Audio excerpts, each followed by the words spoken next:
In this episode, I talk about going from £175,000 in debt to over £500,000 in revenue, and fast. Hey podcasters, the big question is this. How did I buy over 200 properties, end up in prison for nearly 5 years, lose everything, then find the courage to start over in £175,000 of debt? And in the last 6 weeks, add in £160,000 that's not venture capital money, it's revenue in my business. And growing my company to over £500,000 in the last 12 months. I'm Ryan Otto, and this podcast will give you all the answers. Okay, so right now in my business, I've got a magnitude of problems going on every single day. Now, I'm not complaining about those problems because those problems just come with thinking bigger, growing, expansion problems, and everything else in between, from running or various companies, property, business, podcast, managing staff, recruiting staff, etc., and managing a portfolio as well. So across the course of those businesses, there's some media in there as well, media company. There's, lots of fires for me to now put out, on a daily basis. For example, we have recruiting new staff, training new staff. I've added 2 new members of staff to my team in the last about 7 weeks or so. So one is dealing with all of the online marketing, the online presence, this working for the media side, and just dealing with all of the online content across all of the platforms, which is something new that we've just got back into. We did it a long time ago, around about 2006. And again, we've just got back into it now across, many or all of the main social platforms. So every day there's problems there in that department, putting out fires, helping them, training them, looking at the posts that they're making and altering those posts, etc. And obviously just trying to deal with or minimize the problems on that side of the business. And then a new video editor that's come on board again in the last 6 weeks or so. And my team, of course, there's teething problems, like a video has been produced where I'm not outsourcing, but giving more responsibility to people, letting them make mistakes and then fixing or helping them identify where they made the mistake, so then they can then overcome that and they can avoid making the same mistake in the future. So no micromanaging. I'm just getting them, this is a project, this is a task, this is how I want it to be done. I've shown you a few times, now you just get on with it, and then you're responsible for the mistakes you make, with a bit of guidance from me, of course. But again, there's mistakes that they're making, there's some videos that have been edited and exported and uploaded and then released, and then maybe they've had some adverts pushed against them or some sponsored content, or they've been shared by the editor that we have, which is on the media side, and a mistake has been noticed, or a problem, or a cut has been missed, or the video hasn't been there's a glitch or a problem, you know what I mean. So those problems as well. And then we have problems from joint venture partners, which I've got joint venture partners now which have got properties in Poole, Sandbanks, Dorset area, Bournemouth, Southampton now, and different parts of that part of the country. Okay, so this is joint venture partners where they go out and find the deals. My company teaches them everything they need to know. This is just for joint venture partners I'm talking about here. There's no training per se for sale. It's just what we train the joint venture partners with. So that's in a membership site, and it teaches them everything they need to know, which has been documented and recorded. And they log into the members there, and they obviously access the content and learn from that. And then I obviously hold their hand through each and every single deal. And then I put all of the funds in and finance the deals for them, etc. And then deal with problems. So one problem right now that we've got is a new deal that was closed on, I think it was last week now. Just got the keys, etc. last week. They did. But they hadn't done the proper final inspection. Now, I understand that they wanted to close off another deal because this is the 5th deal in, I think, under 6 months, in about 5 months. And they wanted to get it on the first 6 months because the plan is to help them to be financially free in a very short period of time, which is possible. I believe that we are there. When we look at the numbers, we are there. They're generating about £3,500 or £3,200 a month, which is way more than replacing the average UK salary, which is about £28,000 a year. So very happy with their progress. And so they had this problem with a property that they took on to get it in this year's figures and balance sheet, and in November as well, November 2019, where we are right now, and they didn't do the final inspection properly or at all. So what happened was they found the deal, they put the deal together, I helped them structure the deal, I put all the money in, they obviously signed the landlord up and all the paperwork, etc., etc. This is a rent arbitrage deal, just so you guys know. One that we use for service accommodation, okay? So we use it as a hotel, just to give you a bit of background. So it's all signed up, they've got the keys. Then what happens is my team goes there, does the furnishing, buys all the furniture, dresses, styles, photographs the property, gets the property listed, and then makes sure that the property makes money every single month, okay? So their work is done. So they handed the property over, and it turns out, we've ordered £2,000-3,000 worth of furniture. We got the team there, the stylist. They're staying on site for 2 or 3 days because they've come from, just 2.5 hours away from where we are or where we're based, so we can branch out in lots of different areas. And they get there, and the property, because now the last tenants moved out, they've taken all the furniture, everything else. It hasn't been cleaned properly, hasn't been deep cleaned. There's a huge fridge freezer in the front room which doesn't fit in the kitchen under the unit, so that's like a bit of a problem. The flat's only cozy, 2 bedrooms. And then a couple of bits of damage. The front door lock doesn't close properly, and then the bathroom door lock is damaged, so it doesn't lock. And the property needs painting, okay? So this is a big problem. We've entered into the deal, we've sent all the money, we've signed the contract, we've got the keys. A short period has gone by before we've got the keys, and my team has gone there to dress and style and furnish the property, and they've got there with, £3,000 worth of furniture turning up on that day, the next day, and the day after, and the whole flat needs painting. Now, there's a bit of miscommunication between the joint venture partner and the owner of what they're supposed to do for the lettable condition checklist that we have, what they were going to do, and there's a bit of miscommunication there. So, that's another big problem. We've entered into this deal, and it needs £1,800 worth of work. Immediately, the whole place needs redecorating. Walls, ceilings, kitchen, bathroom, all need emulsioning, and the same for all the woodwork needs glossing. So big problem there, which has taken a bit of time to sort out. I mean, that's just a handful of problems. We've got another joint venture partner. There's lots of problems. So what I'm trying to get across is I've got 99 problems going on right now at any particular time, but money, or earning money, or generating money, or increasing my income through my companies is not a problem. So if any of you guys are having problems with money or increasing your income, obviously you guys just need to, just get focused more on what it is you're trying to achieve.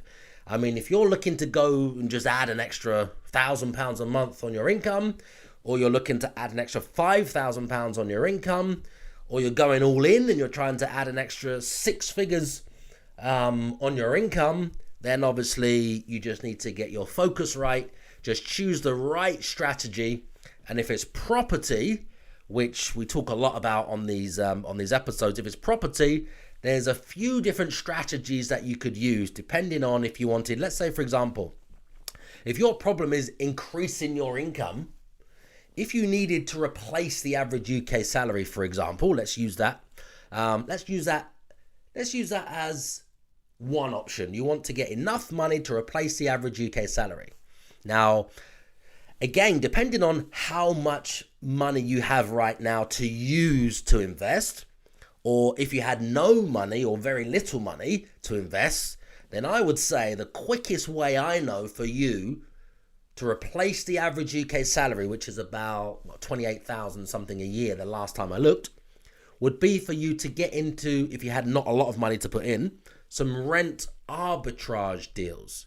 Now, there's lots of different names for these things that the gurus or the so-called gurus are now calling these things, these products.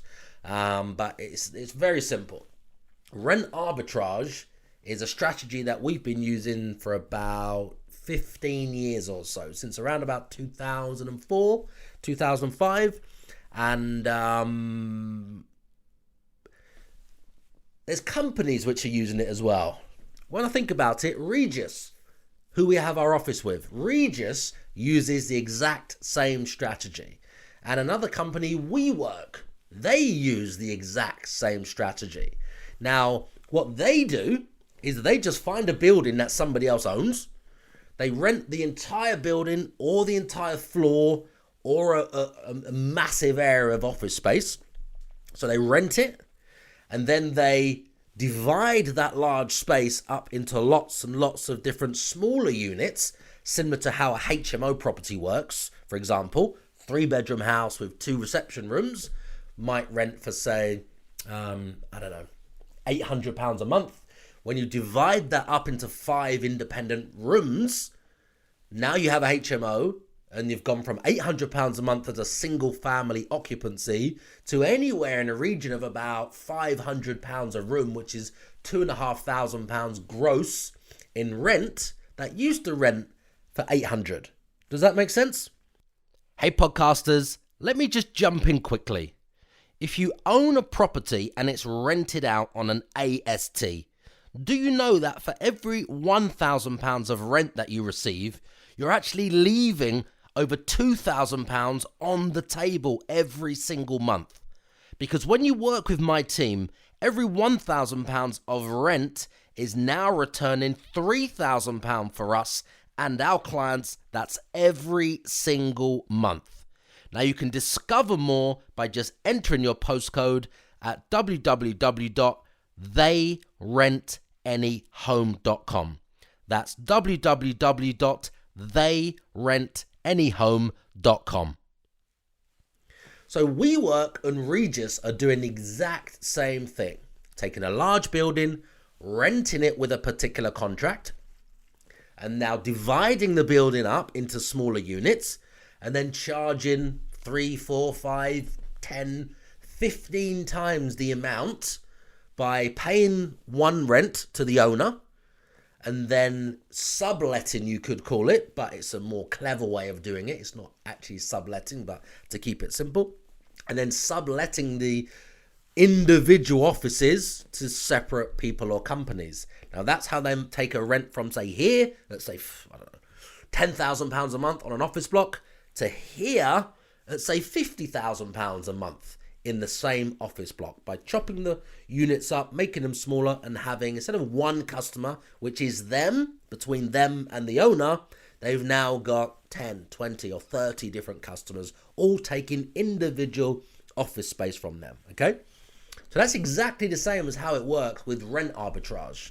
You rent a property from a landlord or an owner or a seller, for argument's sake, and then you change the strategy, or you do something to the property, which is usually either turning it into a room by room let, or using that property for a short-term accommodation.